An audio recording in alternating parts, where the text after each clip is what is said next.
Kalau kita melebihi surplus anggaran, bagi saya bukan kebahagiaan. Kalau saya memimpin Jawa Barat dengan 37 triliun, bagi saya itu bukan kebanggaan.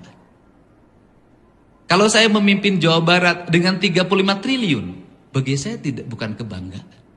Tapi saya memimpin Jawa Barat yang hari ini real kondisi keuangannya hanya 26 triliun. Tapi bisa membebaskan pendidikan SMA gratis, bisa membangun jalan sampai pelosok, bisa membangun rumah rakyat miskin, bisa menyiapkan generasi ke depan untuk dia bisa kuliah di bidang-bidang teknologi, melahirkan engineer baru, kemudian negaranya efisien dan pemerintahnya tidak pernah rapat. Jujur aja nggak pernah rapat.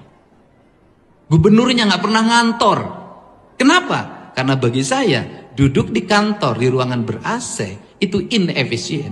Tapi saya berjalan di pematang sawah, menyelesaikan problem petani, berjalan di tepi jalan raya, menyelesaikan problem ojol. Sampai hari ini ada ojol di Bekasi. Biaya rumah sakit FNC-nya sudah mencapai 450 juta, dibayarkan melalui asuransi ketenaga kerjaan yang dibayar oleh Pemprov.